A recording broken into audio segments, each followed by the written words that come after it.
Okay, I guess the stream is back now. Again, lost my internet connection. These problems have been persisting over the past few days. I'm not sure why. Would be nice to get a confirmation that we're back, if we are back.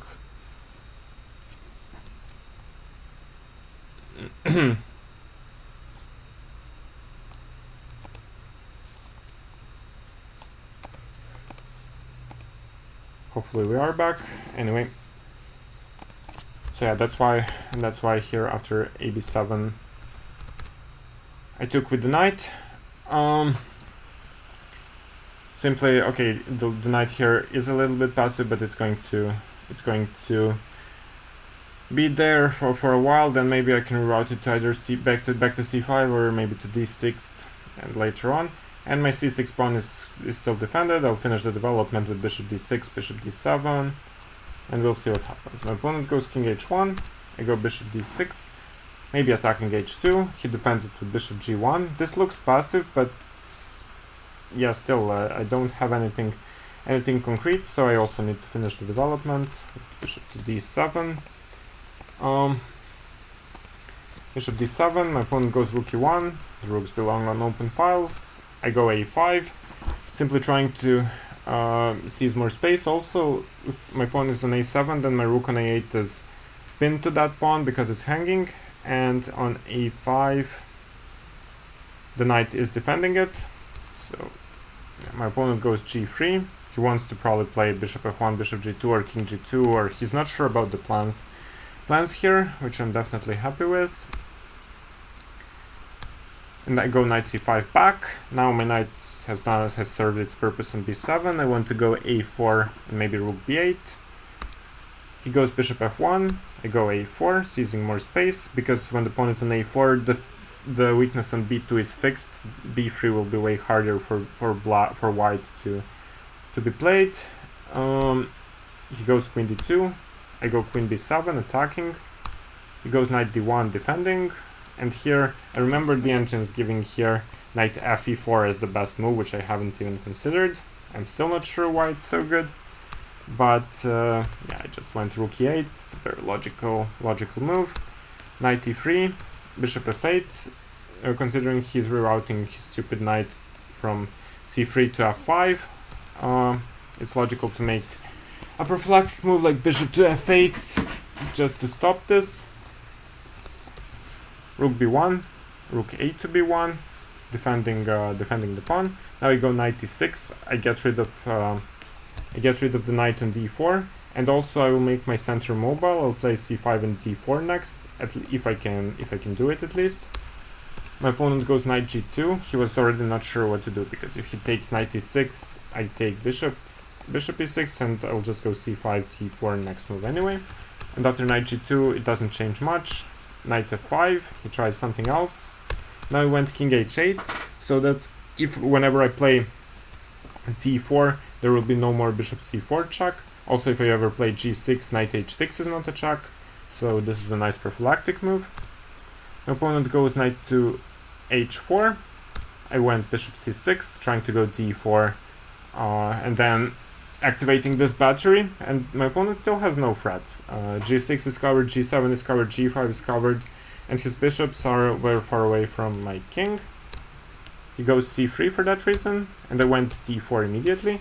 Here maybe he was supposed to take cd4 and try to bail out like this, because the problem is that after bishop g2 I can take on f5, and bishop a8, rook a8, I have two pieces for a rook, that's probably lost. But he can maybe try bishop g2, and then after bishop g2, queen g2, king or knight takes g2, I'm not sure. And then I would play g6 and just take on d4 next. Oh, sorry, knight d3. Then I would take on d4 next, and I'm playing for a win, and I'm probably winning, but maybe it's a better chance to bail out than what he did in the game, because in the game he played bishop g2. But that simply takes the square away for the knight, and now after g5 the knight is trapped. And g5 does look like a weakness, but in reality there is no real attack. After cd4 I just take. After knight h4, knight d4. This is a piece. My king is relatively safe. Pieces cannot, white pieces cannot really attack it. Queen g5, queen g7, defending stuff, queen f4. I go knight d5, attacking the queen, queen d2, bishop e7, bishop d4, queen d4. I can also take with the pawn, but here I just needed to calculate several things. I needed to calculate knight g6, that I can just go king g7, and my opponent has to trade the queens now or lose the knight. And also after queen h6, which was played, I can just go queen f6 and I cover the g6 square, knight g6 won't happen. After queen h5, I went knight f4. This is probably the most precise because h4 is hanging.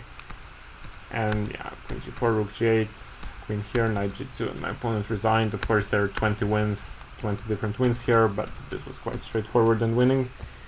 So this game was definitely a good memory for me.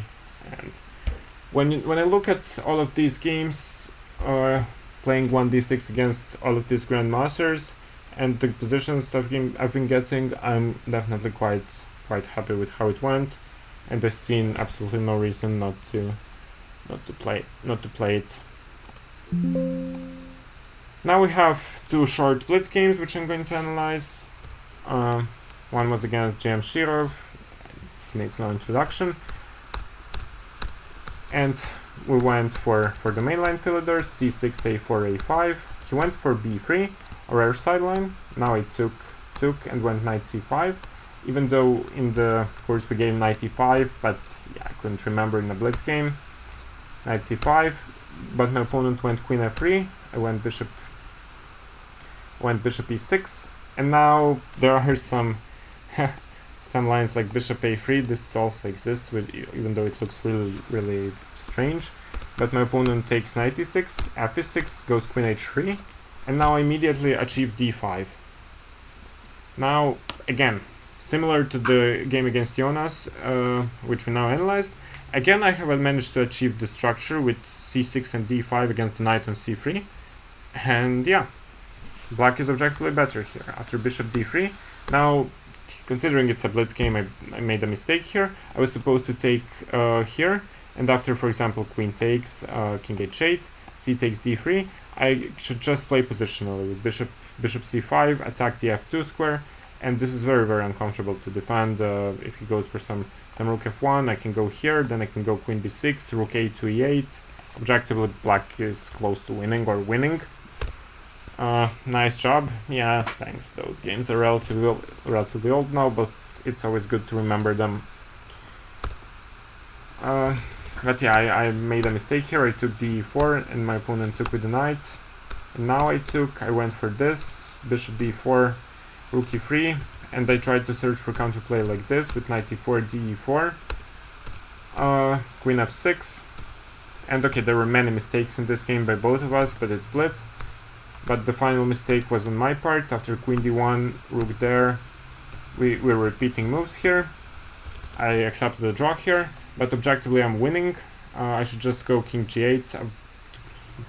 Basically, it's very simple. He's threatening here. I want to go rook d1. He's threatening bishop g7. I should stop the threat, and now bishop g7 is not possible because he's the one who is pinned. And yeah, rook e2. Then I just take.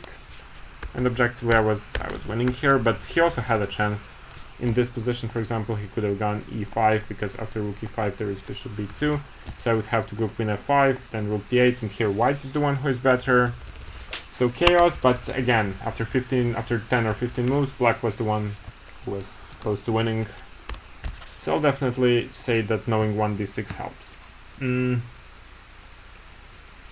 There is one more game to look at against Korobov, which was of course also blitz.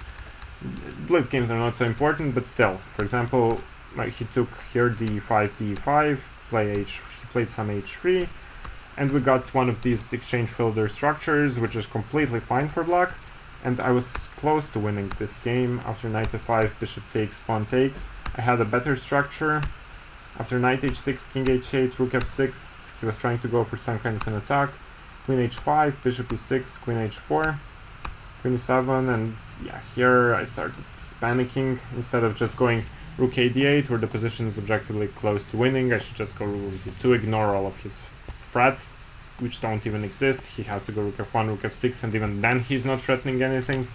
And I panicked, I went rook e8 and f5, which is very dumb, because even though I got rid of the queens, after ef5, bishop d5 and f6, my king is completely frozen here. And even though I'm in exchange up for the pawn, he can simply build his position, and I have no open files, and I cannot really use my rooks. So yeah, I got crushed in this game, but definitely not because of the opening. Out of the opening I was, well, I'll say winning, because that's probably what it was. And here, yeah, here it was a huge problem.